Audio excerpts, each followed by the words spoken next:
Assalamualaikum warahmatullahi wabarakatuh. Dalam rangka melaksanakan kegiatan masa libur kerja, saya bersama teman sudah menjadi kebiasaan untuk melakukan penelitian yang menurutku penting dan mungkin tidak penting untuk orang lain. Seperti pada awal kata pendahulu ini, saya menyatakan bahwa diri saya bukanlah jebolan sekolah akademik yang memuat tentang perjalanan jenjang pendidikan sekolah perguruan tinggi, entah perguruan tinggi negeri maupun swasta.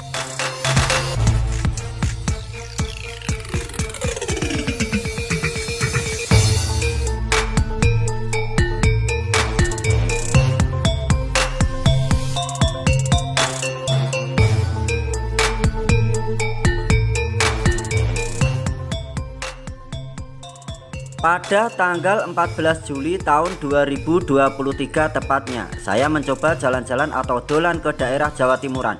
Saking penasaran dan rasa ingin tahu tentang situs bangunan candi di sana, akhirnya saya pun memutuskan untuk belusukan ke sana, mendatangi dan melihat langsung kemegahan tinggalan leluhur yang berada di Jawa Timur. Silaturahmi dengan alam Jawa Timuran dan yang jelas dolan hemat piknik cerdas.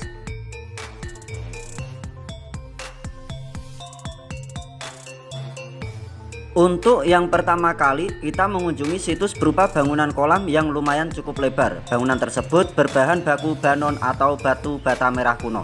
Seolah-olah pikiran ini membayangkan, menghayalkan tentang kehidupan masa kerajaan yang penuh dengan kearifan lokal yang melekat pada diri masyarakat kala itu. Asli, seperti kembali ke masa lalu, walaupun tidak pernah merasakan masa lalu itu. Serasa hidup di kalangan dunia para pendekar. Bangunan tersebut dikenal dengan sebutan Petirtaan Dewi Sri. Situs Petirtaan Dewi Sri secara keseluruhan merupakan suatu bangunan petirtaan. Hal ini nampak jelas dengan adanya bangunan kolam dan pancuran-pancuran yang ada di bagian-bagian tertentu. Petirtaan Dewi Sri merupakan bangunan kolam yang terletak di bawah permukaan tanah yang sebagian besar komponennya tersusun dari batu bata. Oleh karena itu, apabila hendak mencapai lantai dasar petirtaan harus menuruni tangga yang berada di sisi timur. Pada bangunan dinding barat bilik utama terdapat arca pancuran wanita dari bahan batu andesit. Arca wanita inilah yang kemudian oleh masyarakat dianggap sebagai arca Dewi Sri. Di Jawa adalah keyakinan bahwa Dewi Sri dianggap sebagai Dewi kesuburan dan dihubungkan dengan pertanian. Di Pulau Jawa dan Bali, Dewi Sri atau Dewi Sri dikenal sebagai Dewi bercocok tanam, terutama padi dan sawah. Ia merupakan representasi dari dunia bawah tanah dan juga bulan. Ia mengontrol bahan makanan dari bumi dan kematian. Oleh karena itu, merupakan simbol bagi padi. Ia juga dipandang sebagai ibu kehidupan. Mengenai Dewi Sri, menurut cerita legenda bercorak Hindu Jawa yang berkembang di Indonesia, diceritakan bahwa Dewi Sri merupakan istri Batara Guru. Pada suatu masa, Dewi Sri dikejar-kejar oleh dewa bawahan Batara Guru karena terpesona akan kecantikannya. Karena kesal, dewa bawahan itu pun kemudian dikutuk oleh Dewi Sri menjadi babi hutan. Namun, walaupun telah berubah menjadi babi hutan, dewa bawahan tersebut terus mengejar Dewi Sri. Selanjutnya, Dewi Sri pun memohon agar ia berubah menjadi tanaman agar tidak dikejar-kejar babi hutan itu lagi. Dan kemudian ia menjelma menjadi tanaman padi di sawah. Namun demikian, ternyata babi hutan tersebut terus mengejar Dewi Sri dengan menjadi hama bagi tanaman padi. Arca wanita yang terdapat di Petirtaan Dewi Sri yang diidentifikasikan oleh masyarakat sebagai Dewi Sri tersebut memakai mahkota yang bentuknya bertingkat mengecil ke atas dan berhiaskan simbar atau antefik. Arca tersebut memiliki raba dan stela. Rambut arca digambarkan berombak panjang sampai bahu. Pada lehernya terdapat 3 lapis hara, salah satunya bermotif sulur-suluran. Arca tersebut bertangan dua dengan posisi tangan sedang memegang payudara yang berfungsi sebagai pancuran. Air pancuran ini dialirkan dari belakang stela. Air yang keluar dari payudara dapat diidentikan dengan air susu. Dalam mitologi agama Hindu atau Buddha, air susu dianggap melenyapkan mala. Kedua lengan arca memakai gelang polos masing-masing 2 buah dan kelat bahu masing-masing 2 buah, berhias sulur-suluran. Kain digambarkan hingga ke mata kaki. Di kiri kanan pinggang terdapat uncal dan draperi di perut dan kiri kanan kaki. Gelang kaki digambarkan berbentuk sulur-suluran. Arca berdiri di atas Padma ganda yang menempel pada stela. Di kiri kanan kaki arca terdapat hiasan Padma sederhana yang seolah-olah keluar dari Padma ganda. Berdasarkan pengamatan, arca ini kemungkinan diidentifikasikan sebagai Dewi Laksmi yang merupakan salah satu perwujudan Durga yang biasanya ditempatkan pada patirtaan. Nama lain Laksmi adalah Padma Sambawa yang lahir dari teratai mekar, atau Padmestita yang berdiri di atas Padma. Sumber Zimmer 1962 halaman 91. Padma itu sendiri merupakan lambang kelahiran. Sumber lain Santiko 1985 halaman 292. Dewi Laksmi sendiri merupakan sakti atau istri dari Dewa Wisnu. Biasanya Dewa Wisnu digambarkan bersama dua saktinya, yaitu Dewi Sri dan Dewi Laksmi. Menurut konsep, Laksmi adalah istri tertua dari Dewa Wisnu. Walaupun demikian, sangat susah dimengerti mengapa arca Sri dan arca Laksmi dibedakan, karena sebenarnya mereka adalah satu atau sama dalam penggambarannya. Sakti-sakti Wisnu tersebut biasanya ditemui bersama Wisnu, namun tidak jarang juga kita hanya menemui sakti tersebut saja. Bila demikian, maka kita dapat menyebut arca tersebut sebagai arca Laksmi atau arca Sri. Sumber dari Gupte halaman 56.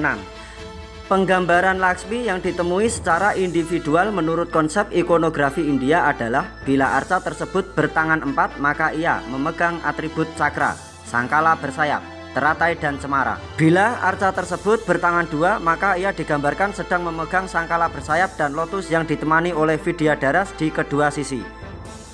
Sumber Gupta halaman 56. Namun berbeda dengan gaya ikonografi India, arca Laksmi di Indonesia digambarkan dalam posisi tangan memegang payudara. Selain di petirtaan Dewi Sri, konsep Dewi Laksmi dalam sebuah petirtaan dapat ditemui juga seperti di petirtaan Belahan Mojokerto. Arca Laksmi tersebut digambarkan dengan posisi berdiri dan kedua tangan memegang payudara yang mengeluarkan air.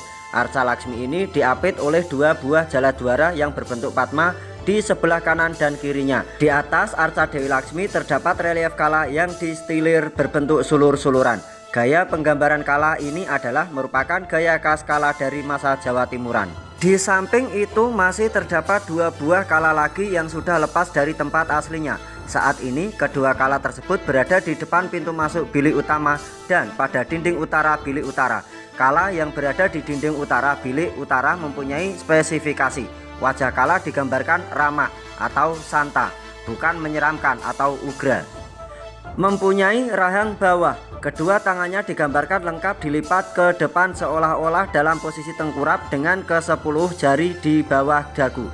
Namun secara keseluruhan bentuk rahang lengkap dan keseluruhan jari bebas dalam arti tidak menggenggam sesuatu.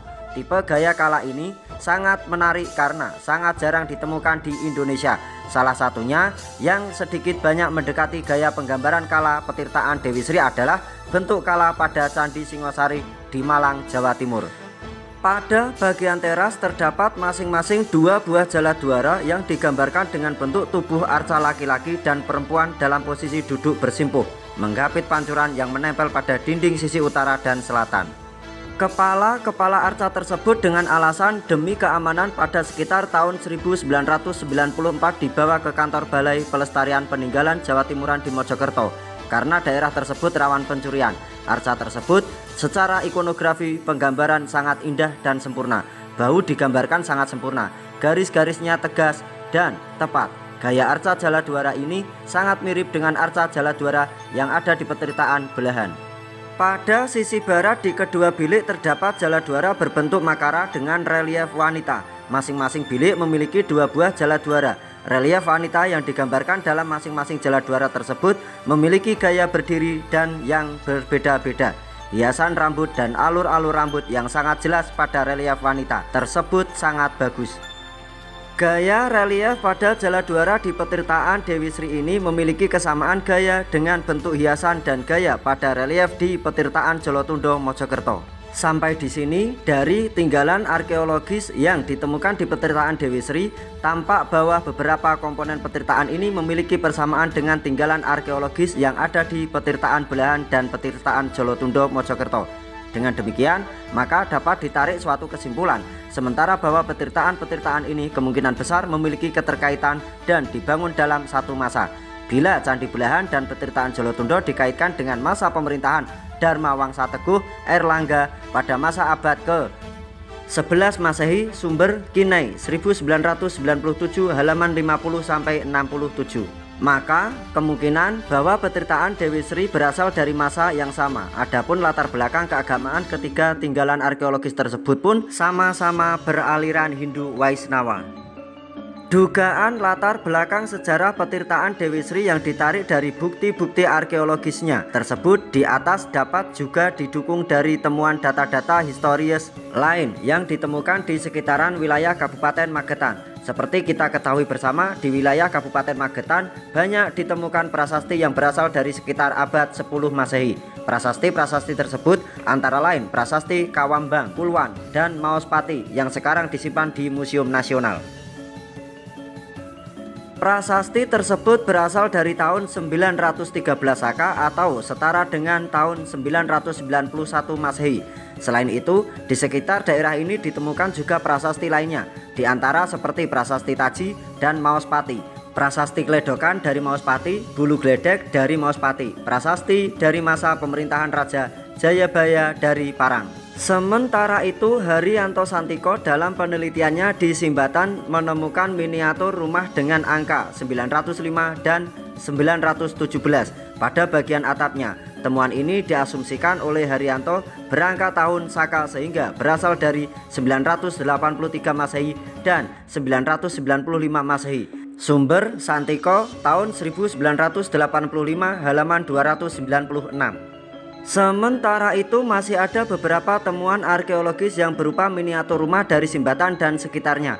Diperkirakan sekitar abad 10 Masehi, baik yang masih in situ maupun menjadi koleksi Museum Nasional. Haryo Sudibyo tahun 1998. Salah satu rumah atau miniatur lumbung padi tersebut pada bagian atapnya terdapat angka 919 dan di baliknya terdapat relief sangkala bersayap.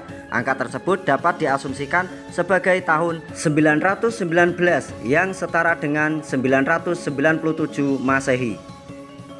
Terkait dengan latar belakang keagamaan petirtaan Dewi Sri, sangka bersayap yang terdapat pada miniatur rumah tersebut dapat menguatkan dugaan bahwa petirtaan Dewi Sri beraliran Hindu Waisnawa. Hal tersebut dikarenakan sangka bersayap merupakan salah satu atribut Wisnu. Selain itu, miniatur rumah atau lumbung padi yang lain bertuliskan Sri Pala. Di dalam mitologi agama Hindu, Sri Pala merupakan atribut yang dipegang salah satu tangan Dewi Mahalaksmi. Sumber dari Dwi Nugroho M. Hum atau Magister Humaniora dan Ririt Sujandari M. Hum atau Magister Humaniora.